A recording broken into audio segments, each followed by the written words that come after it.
Funding for Off 90 is provided in part by the Minnesota Arts and Cultural Heritage Fund and the citizens of Minnesota. Cruising your way on this episode of Off 90. We caught up with a runner who turned his hobby into social awareness. We'll show you southern Minnesota's murals, painted as part of the government's work program during the Great Depression. And we talked to a local writer who based his book on his own family's experiences during World War II. It's all just ahead, Off 90.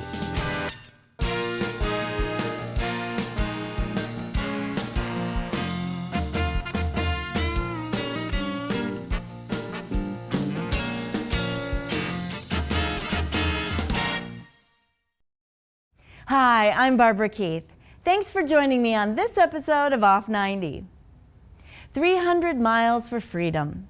It almost sounds like some kind of Underground Railroad story. In fact, this is a story about bringing an important issue out into the light. Kelly Nesvold, a chiropractor in Austin, Minnesota, and a large number of friends and family spent the better part of a year getting ready for a tremendous physical feat. We joined Kelly on the journey and learned more about the importance of people working together to make a difference. It's just the tissue.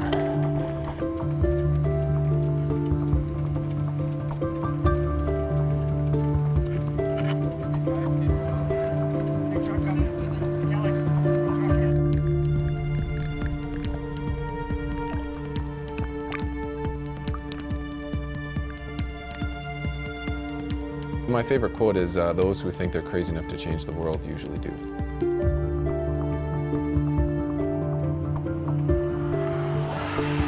There's the old saying that ignorance is bliss, right? So if you don't know about things, you can't worry about them. And that's just simply not going to cut it. I can run quite a long ways, not particularly very fast, but I could just kind of keep going. And so we've used that to draw attention to events that we are passionate about. We do what we call kind of insane things for humanity to help draw attention to these causes.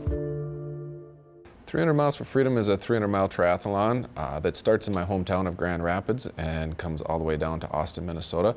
And so what it is it's a 5-mile swim, a 240-mile bike, and a 55-mile run.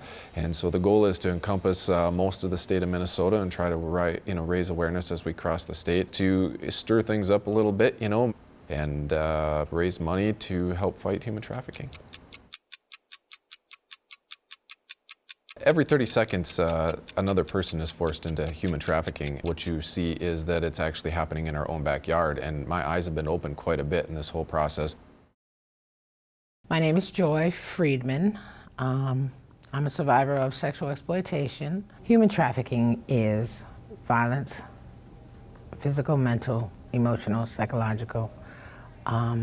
People seem to be okay with the fact that you get paid, and so that it's not violence, but it is. It's violence. You cannot buy a human being. I don't care if they're okay with it or not. The circumstances and the way that individuals get involved varies. It's from runaways to abused or battered, sexually assaulted youth or older individuals, because this happens to women and children mainly, but men also, and boys. If you have a youth that used to be vibrant and happy and talked all the time, and now all of a sudden they're withdrawn, those are warning signs that something's going on. So if their routine changes, they start wearing different clothes and you didn't buy them, they don't have jobs, they're coming up with expensive gadgets, they're missing school, they're hanging out with older individuals. You guys ready? Let's do it too, man. Feeling good? No, but let's do it anyways. It gets pretty painful after a while. There's certain things that just hurt and they don't stop hurting until you're done.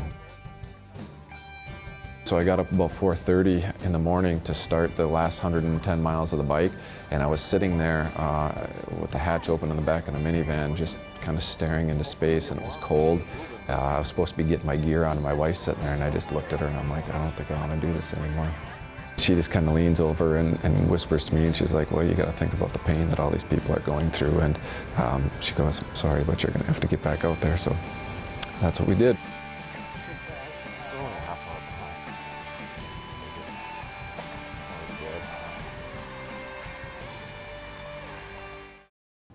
Just leave.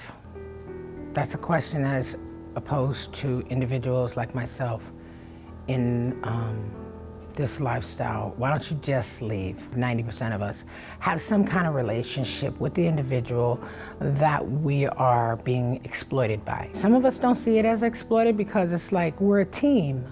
That individual cares about me, that individual takes care of me, they provide for me. Even though it's my money doing it, I don't see it like that. And it makes it hard to leave, because when you leave, where do you go to? Fear is a big piece of what keeps you trapped in it.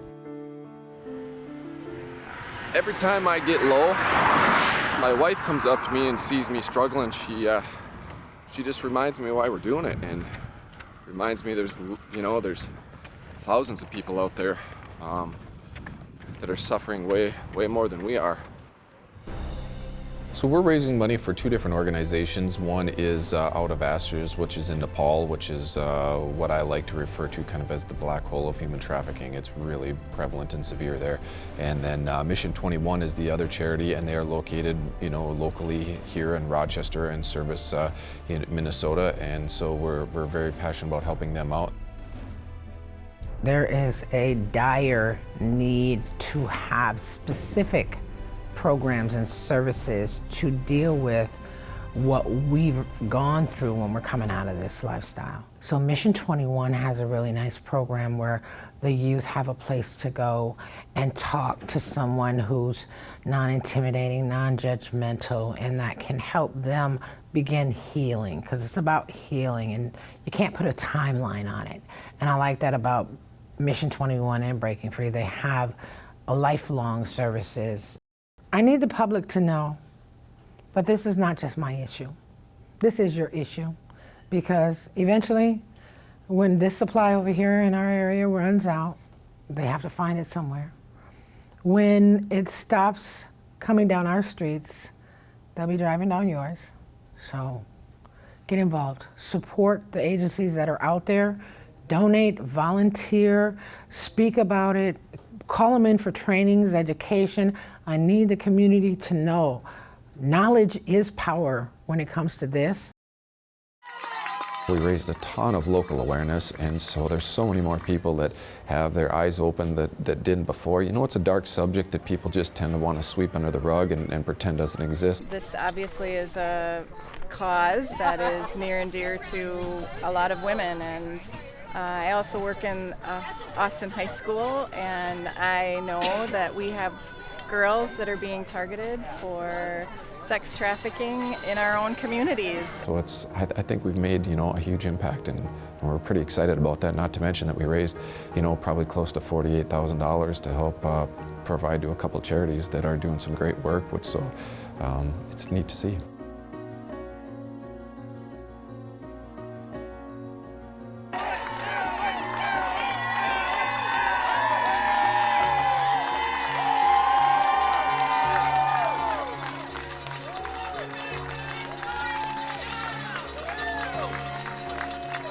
So we, even when we're hurting and in pain,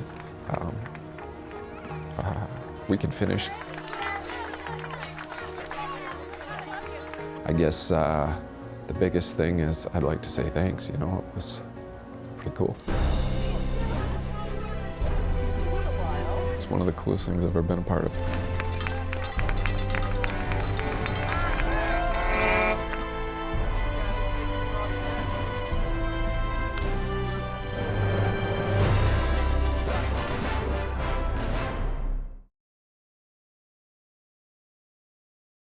Look in any textbook and you'll notice that the 1930s were largely defined by one term, the Great Depression. A quarter of the U.S. population was unemployed, including many artists. The government worked to change that with the introduction of the Works Progress Administration, commonly known as the WPA. Part of the WPA's mission was to commission artists to paint murals for public buildings. We found several of these murals in southern Minnesota, and many of them are still around today.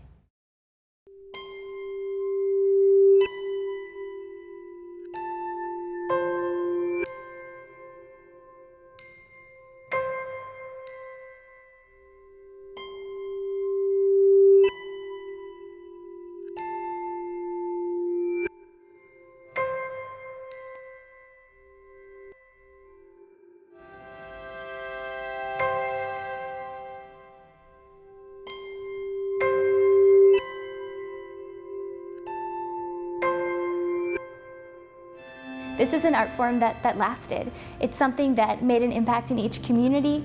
It added to artistic appreciation in every one of these communities. And really one of the goals of these New Deal Arts Project was to integrate the arts within the community. And I think it was very effective in that.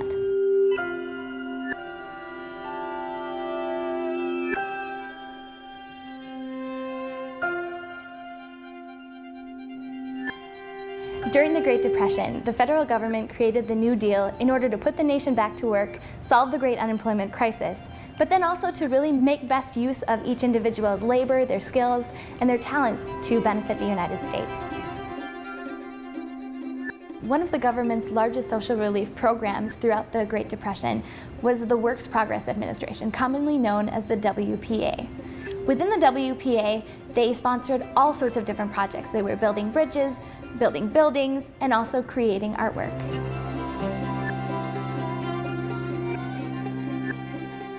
Through all of the New Deal Arts programs, almost 250,000 different pieces of art were created. This added up to a sponsorship of $83.5 million and involved thousands of artists across the country. This was the first nationwide federal government sponsorship of the arts at such a wide scale, and nothing like it has been attempted since. In my research, I looked specifically at the mural painting that happened across the state of Minnesota. Over the decade of the New Deal, over 70 murals were created across the state.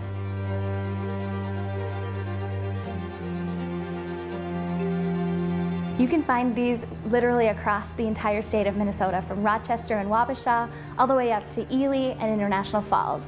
You'll find these murals in post offices, schools, hospitals, town halls, any federal or public building.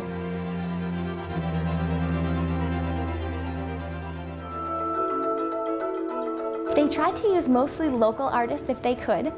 Every artist that participated in one of the New Deal Arts projects had to qualify economically.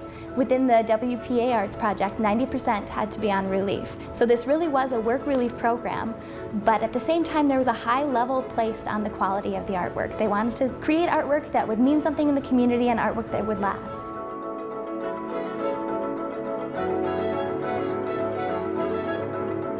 One of the things that you'll definitely notice in looking at these murals is that they show very significantly themes of work. Strong efforts, communities gathering together to create this prosperous image of where work can take you. This is significant because of the time in which they were created.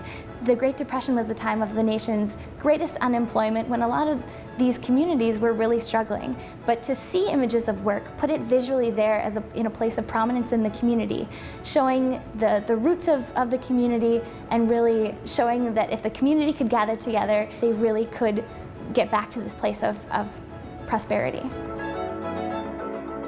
You don't see any images of struggle, any images of the great drought that was happening with the Dust Bowl. All of the agricultural scenes show this very prosperous view of agriculture and the bounty that surrounds them. So really showing an image of the good times to remember, even in this time when the nation was struggling. Community members would see these murals in their daily life. Every time they come to the post office, this is what they would see. It would remind them of the strong history, the origins of their local community. It would remind them of the importance of working hard, gathering together as a community.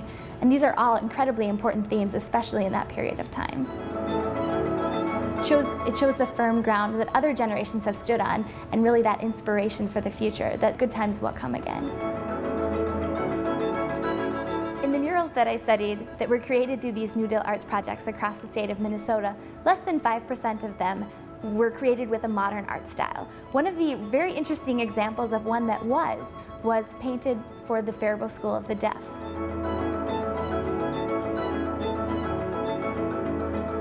Was painted in more of a surrealist style. It shows a great giant hand being struck by bolts of lightning, and then in the second panel shows a rainbow coming out of that same hand. A much different style than you would see in any of the other post office murals, which tended to be much more traditional, much more realist in the way that they were portrayed.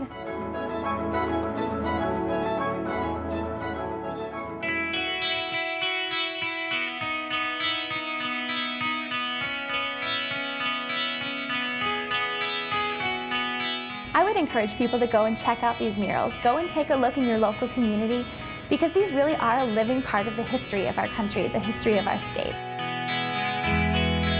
Not only in what they represent, but in what they mean in the context and the general scheme of why they were created at the time that they were created.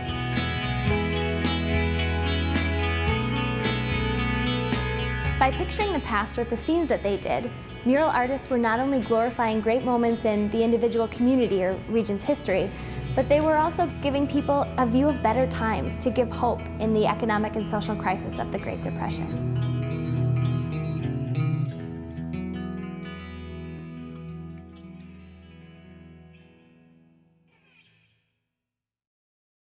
Mike Eckers is a history enthusiast. He attends historical reenactments, gives talks about historical events, and writes historical fiction. Mike has written a book called Colors in the Air. The characters in the book are based on his parents. Experience what it was like for one family to live through World War II from both the home front and behind enemy lines.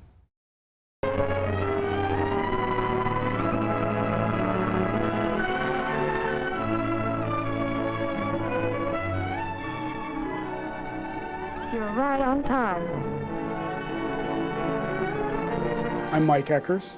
I'm an author, and I've written a book called Colors in the Air.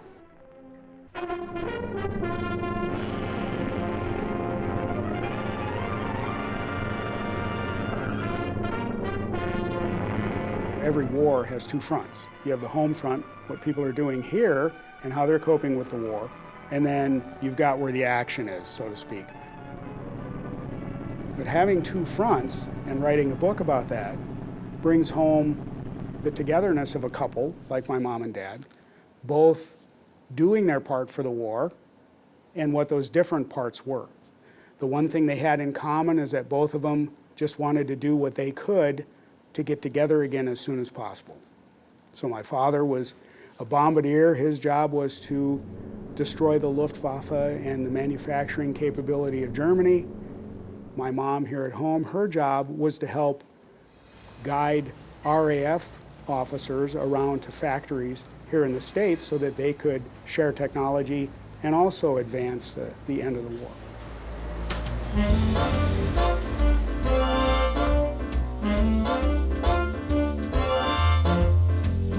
B-17s, the Flying Fortress, was designed as a 4-engine bomber. It carried a tremendous bomb load. It was the first big bomber that could defend itself for the most part. It was heavily armed, 13 50 caliber machine guns on each one, a crew of 10. It was a tremendous weapon, and it was primarily designed as a platform for the Norden bomb site, with the idea being that the air forces could literally destroy the infrastructure of a nation like Germany so that no invasion would even be necessary. That was the theory behind strategic bombardment.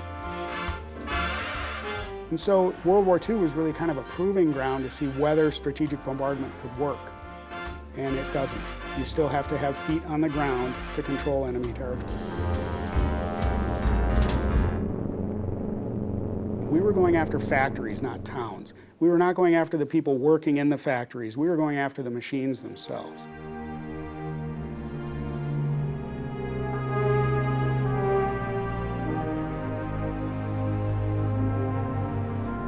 When the real hero of the story, Dale Weldon, the bombardier, he gets shot down later in the war in September of '44. And when he's shot down and hits the ground, he's captured by a farmer and the farmer's son and is brought into town. There's a group of civilians in the town who are going to string him up, along with the co-pilot, who they also captured at about the same time. Had it not been for a German Luftwaffe sergeant who was home on leave, who happened to come out of a bar, and took control of the situation and forced the townspeople at gunpoint to turn over the 2 American flyers, they were going to hang them. And I'm glad they didn't, because I was born 10 years later. So I have a personal investment there.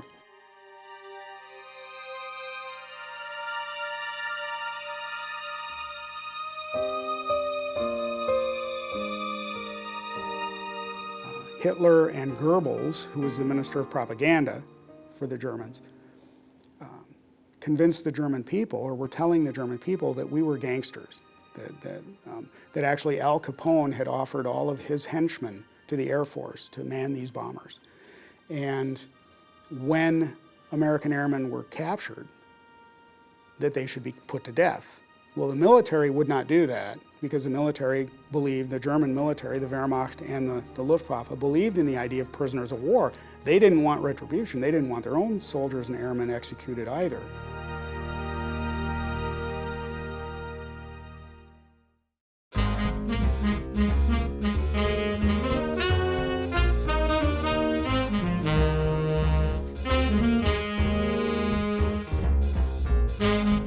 So many of the white men, so to speak, were joining the armed services, going overseas, upwards of 6 million of them during the war, that we had to fill the gap.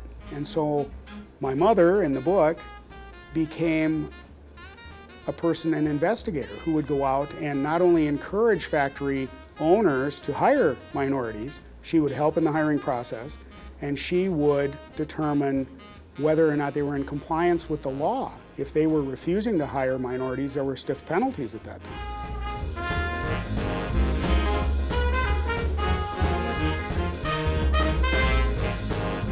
Most people are familiar with Rosie the Riveter, and it went way beyond that. There was a lot of animosity at the beginning, a lot of dragging of the feet by factory owners, having a woman even in a pair of baggy coveralls on the workroom floor in what had been an all-male environment was viewed as disruptive and affected productivity. It didn't take long for factory owners to find out that the women, in some cases, were far more productive. There were certain jobs where women were better suited for them. In the aircraft industry, women, being a little bit smaller in stature, could more easily get inside the wings to do things like mounting fuel tanks inside wings and riveting certain places and running wire through bulkheads in aircraft and ships. They could get into the smaller spaces. So I think that the contributions made by women during the war were amazing. We couldn't have won the war without them.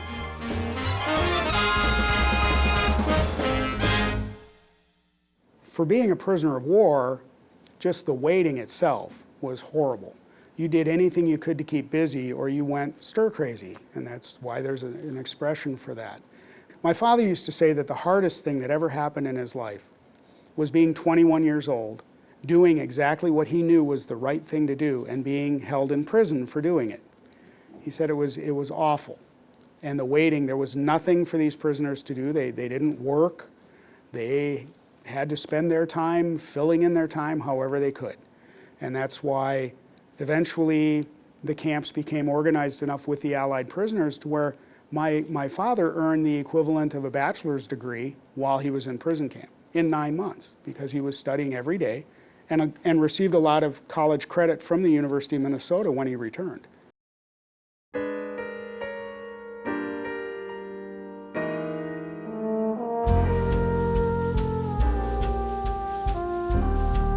My mom remembers VE Day. She went to church, which most Americans did that day, go to church and pray. She didn't party because her war wasn't over yet. Her husband, my father, wasn't home yet. When the ship that my father came back on arrived in Boston, my dad literally walked up to my mom. She didn't recognize him because he had lost about 40 pounds and just looked different. Once she knew who it was, she was happy to have him home.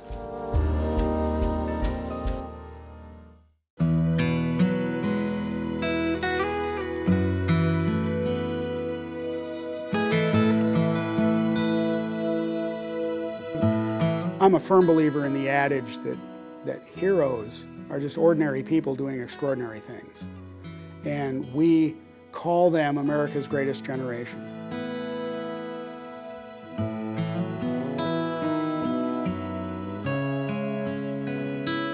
These guys will say that they didn't do anything special.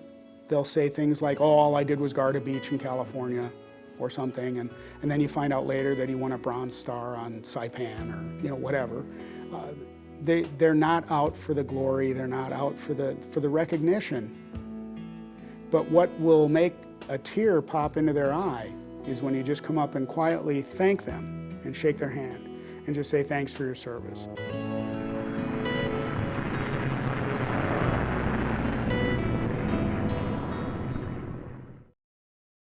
That's all for this episode. If you enjoy programs like Off 90, please show your support by becoming a member of KSMQ Public Television. Keep local programming vibrant in southern Minnesota. Give us a call at 507-481-2095 or 1-800-658-2539 or sign up online at ksmq.org. Thanks for watching. Join us next time, Off 90.